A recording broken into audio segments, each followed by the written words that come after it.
Bienvenida, bienvenido a este análisis. Hoy vamos a explorar información clave que nos dibuja un panorama global, complejo y en plena transformación. Efectivamente. Las fuentes que tenemos sobre la mesa nos presentan, digamos, tres focos principales de tensión y cambio. 3 puntos calientes, sí. Exacto. Primero, una escalada militar que está ocurriendo ahora mismo entre Estados Unidos y Venezuela, en el Caribe. Segundo, la ofensiva terrestre de Israel en Gaza y sus enormes repercusiones internacionales. Tema complejo también. Y tercero, el impacto, que es cada vez más profundo, de la inteligencia artificial, no solo en la economía, sino también en la geopolítica. Una revolución en marcha, sin duda. Nuestra misión hoy, pues desgranar los puntos cruciales de estas fuentes, intentar entender las fuerzas que hay debajo, ¿no? Y ver cómo estos eventos, que parecen distintos, podrían estar interconectados. De maneras que quizá no son tan obvias a primera vista. Eso es, vamos a sumergirnos en ello. Empezamos, si te parece, por el Caribe, donde la situación, parece haber dado un salto cualitativo en cuanto a tensión. Sí, un salto preocupante. El material que analizamos indica que Estados Unidos, bajo la administración Trump, ha confirmado el hundimiento de una segunda y una tercera lancha venezolana. Y ojo, en aguas internacionales. En muy poco tiempo, además. En muy poco tiempo. La justificación oficial que se ofrece desde Washington, según leemos, es que forma parte de una operación contra el narcoterrorismo. El narcoterrorismo. Esa es la etiqueta clave. Parece que estas acciones se amparan en una directiva secreta. Un documento que autorizaría al Pentágono a usar la fuerza militar contra cárteles latinoamericanos designados como organizaciones terroristas extranjeras. Lo cual es una calificación muy seria, claro. Muy seria. Las fuentes mencionan específicamente al Tren de Aragua y lo vinculan, aquí está el punto clave quizás, directamente al gobierno de Maduro. Para justificar esa etiqueta de narcoterrorismo de Estado, digamos. Exacto. Y estos incidentes además han tenido consecuencias letales. Se habla de al menos 3 muertes recientes que se sumarían a otras 11 en agosto. Lo que resulta verdaderamente significativo aquí y que las fuentes subrayan es el cambio de estrategia aparente. Sí. Hemos pasado de un escenario de conflicto de baja intensidad, digamos, dominado por sanciones, por retórica hostil, Lo que veníamos viendo, sí. a acciones militares directas, letales. Y además en aguas internacionales, que eso tiene unas implicaciones legales y diplomáticas, importantes. Claro, no en sus aguas territoriales. Exacto. La mención de esa directiva secreta, que opera quizás con menos escrutinio público. Más opaca, ¿no? Más opaca, sí. Sugiere que no estamos ante actos impulsivos, sino posiblemente ante una estrategia, premeditada, calculada. Por parte de la administración estadounidense. Efectivamente. Y esto inevitablemente eleva de forma considerable el riesgo de un conflicto abierto. Desestabiliza toda la región caribeña. Es un factor nuevo. Totalmente. La militarización se hace tangible. Dan datos como la llegada de cazas F-35, que son aviones de última generación, a Puerto Rico. Tecnología punta. Sí, como apuntan los documentos. Y hay una dinámica interesante que los informes ponen sobre la mesa. Una aparente contradicción, ¿no? A ver. Mientras se ejecutan estas acciones militares contra objetivos ligados a Venezuela, bajo el paraguas de la lucha antidrogas, al mismo tiempo se descertifica a Colombia. A Colombia. Un aliado histórico en esa lucha. Un aliado histórico, sí, alegando falta de cooperación. ¿Cómo interpretan las fuentes esta selectividad? ¿Sugiere que se está usando la lucha antidrogas como herramienta geopolítica? Pues precisamente. Yo creo que es un ejemplo bastante claro de lo que podríamos llamar la instrumentalización de la política de seguridad. Usarla para otros fines. Para alcanzar objetivos estratégicos más amplios, sí.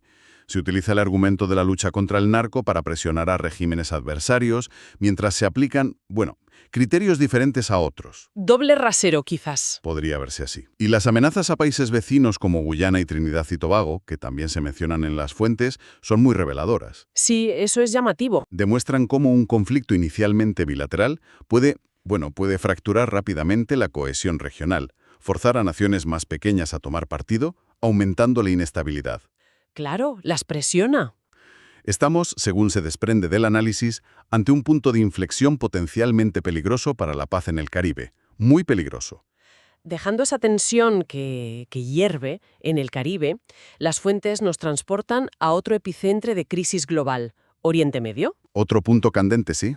La información describe el inicio de una ofensiva terrestre israelí a gran escala. El objetivo: tomar el control de la ciudad de Gaza.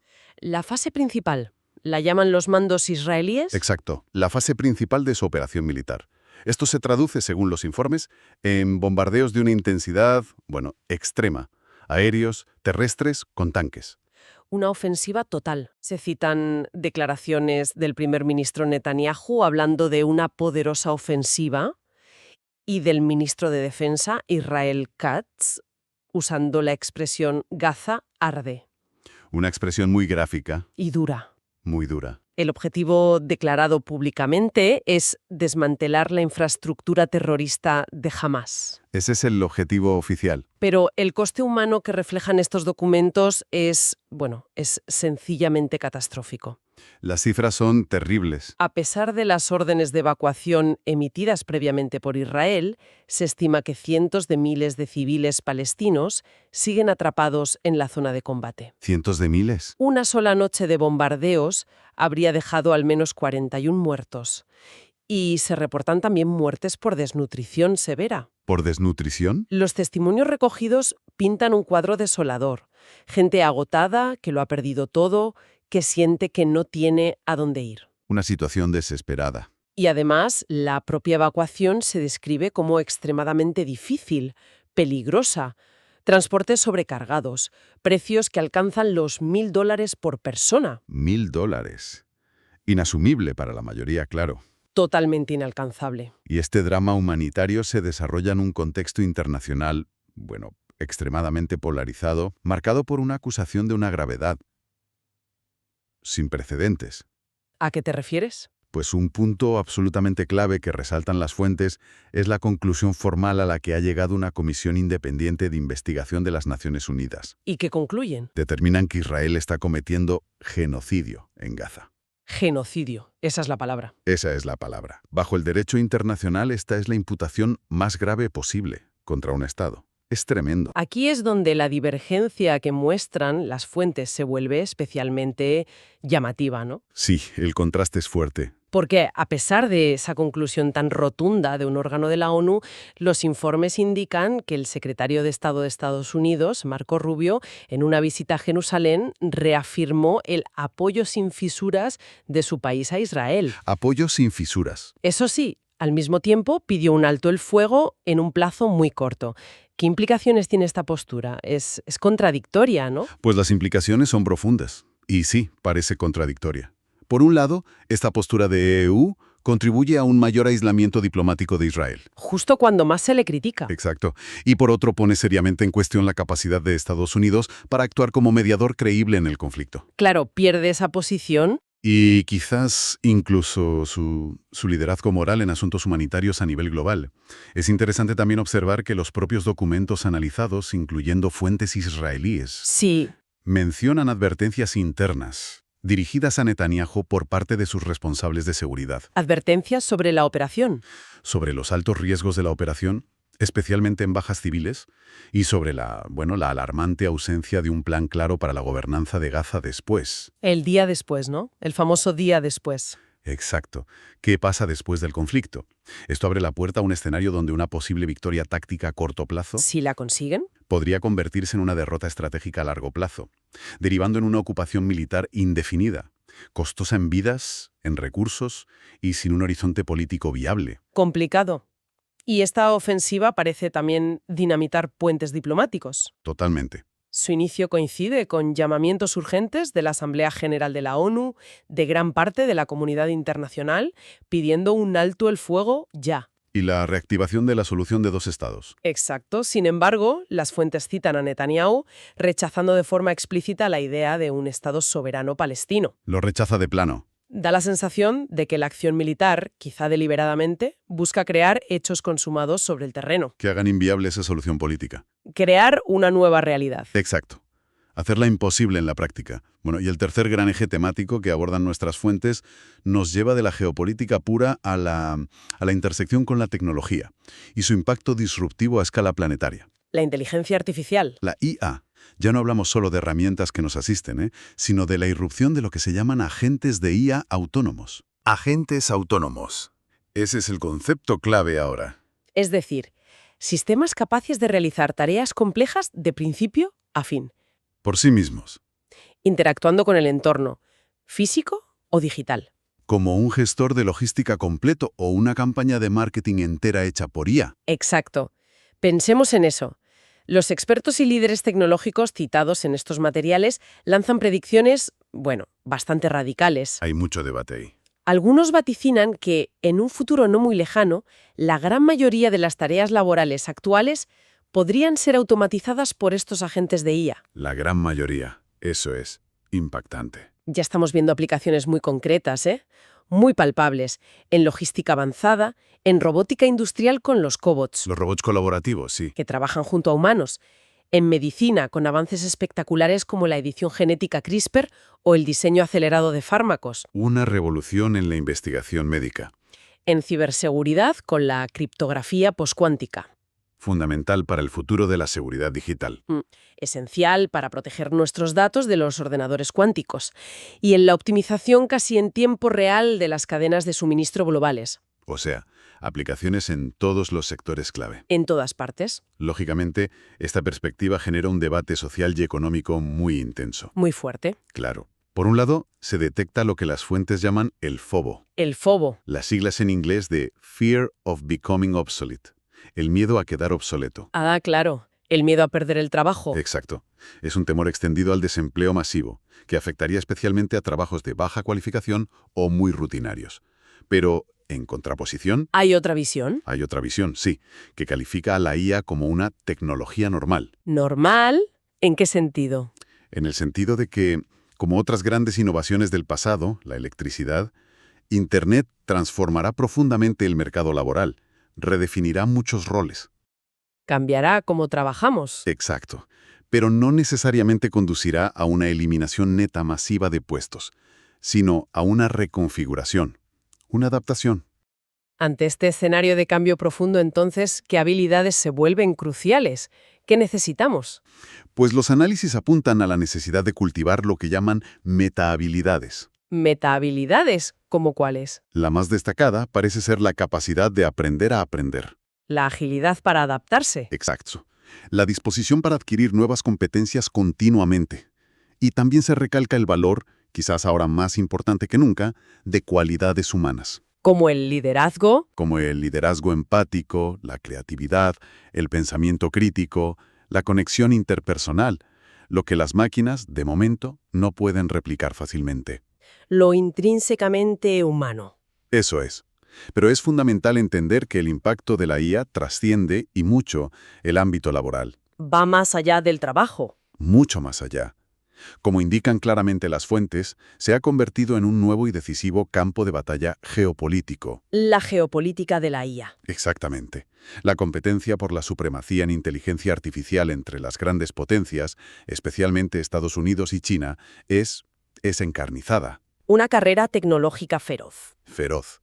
Observamos cómo EUEU implementa políticas activas para intentar frenar los avances chinos en áreas clave como los semiconductores de última generación. El control de los chips. El dominio de la IA se percibe ya no solo como una vía hacia la prosperidad económica, sino como un pilar fundamental de la seguridad nacional y la influencia global en el siglo XXI.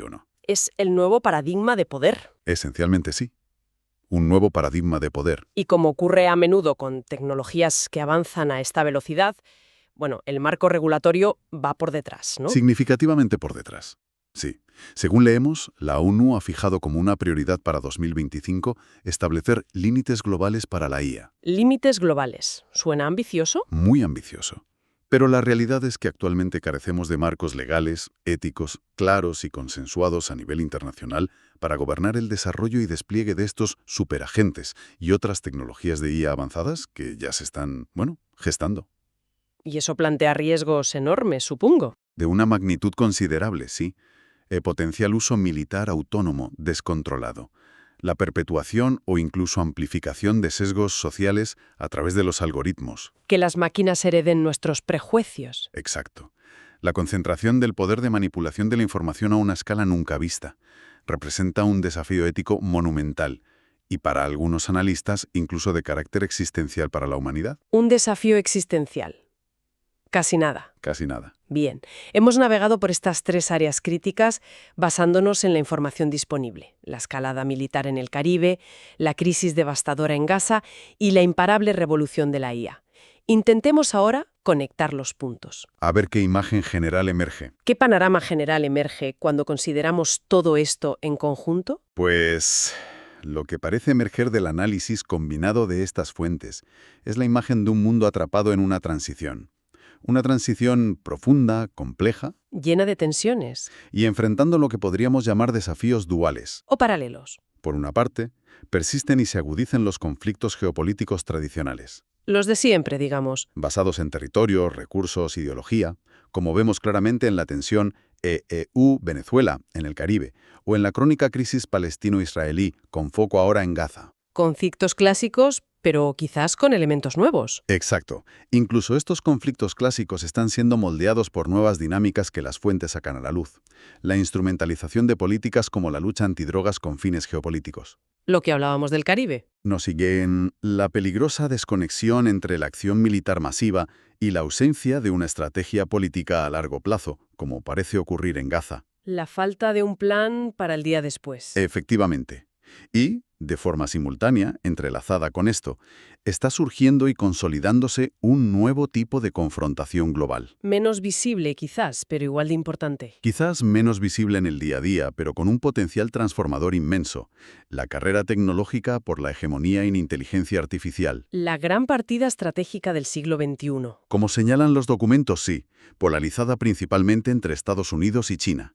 El control sobre el desarrollo y la aplicación de esta tecnología se considera ya la llave maestra. Para la economía y la seguridad. Para la prosperidad económica futura y, crucialmente, para la seguridad nacional y la proyección de poder global.